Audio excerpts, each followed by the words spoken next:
የጭንቄ ደራሽ አክሊሌ ነሽ አክሊሌ ነሽ ቂም በቀል አያውቅ የዋልብሽ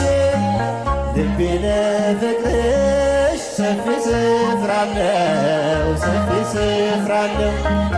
ባዘንኩኝ ሰዓት እጠራሻለሁ የልቤን ሁሉ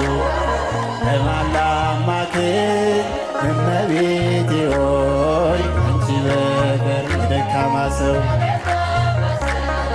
መጠጊያ ኮነሽ ሐዘን ጭንቀቴ የምረሳብሽ ዋሴ ነሽ ለኔ ድንግል እናቴ ድንግል እናቴ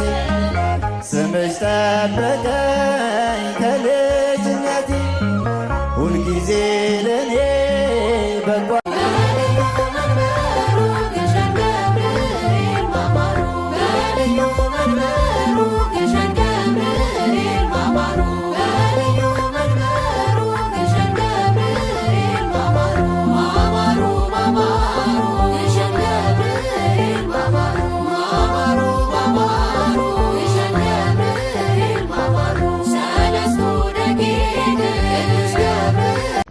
gara waaqayyotti dhiyaachuudhaaf wayyaa lubbuun koo du'aaf deemte uumaa ishee irraa fagaattee dhiigaaf foon gooftaa dhiistee ija balasi nyaattee harkaa bahuu dadhabeen cubbuudhaaf harka laadhee lakki jechuu dadhabee waadaa seexanaa baadhe kadhannaan natti cimee soomni natti ulfaatee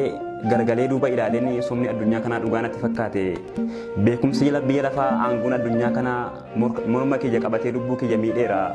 qulqullummaa dagadhee gaarummaa irraanfadhee yeroo meeqa kufeera deddeebii garaa duuba baay'ina tullaa cubbuu foon kiyya dagaagseera miidheera carraa lubbuu addunyaa wal fakkaadhee xuraa'eera qaamni koo kanaafan si barbaada sitti dhiyaachuun fedhaan asi madhu uumaa koo qarabaan daliilaa rifeensa koo ciree humna na dhowweera harka diinaatti kufee qullaa kiyya ta'uu namni hundi argeera cubbameera yakkiirra kennaan narraa sokkeera mootummaa kee barbaaduun si wajjin jiraachuun sookoo natti ta'eera keessi koo nagaa miti boqonnaa na dhowwatee qofaa kiyya ta'eera kufaatii mucaa keetii caljettee hin ilaalin na milladhu adaraa falaasamaan deemeera beekumsa koo fagaatee ga'eera bakka hedduu garuu dhumni koo maalii na jalaa dhokatee lagarni koo borii hunduu baradhee beekee qoradhee xiinxalee yoon addunyaa harkaan qabee gaarummaa maalii qabaa bu'aan kiyya hoo maalii lubbuu kiyya yoon dhabe gaarummaa maalii qabaa bu'aan kiyya hoo maalii lubbuu kiyya yoon dhabe sooromee nyaadhee dhugee namaa ol yoon jiraadhe dhiyaaf barii wallaalee garaacha yoon ufadhe teessoo muutii irra taa'ee ufadhee wayyaa addaa jira hunda yoon gammade dagadhee yaaddoof gadda jireenyi naaf mijatee naaf milkaa'ee wanti hundumtuu na kabajee naaf bitamee yoon ta'e nama jabduu addunyaa yoon ajaje yoonaan jedhee ati dorgomaan qabdu amma garuu hubadheera hundumtuu akka darbu amma garuu hubadheera hundumtuu akka darbu gara keetti dhiyaachuunaaf wayyaa ati madda jireenyaati burqaan bishaan jireenyaa soorenni dhugaan sidhaati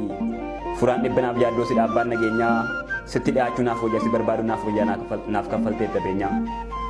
daandii keetu sirriidha karaan kee mudaan qabu anatu jalqate malee oliif gad osoo labuu addunyaan nama watii abboommii kee irraanfadhee gosa diinaa dhaga'ee ija balasinyaa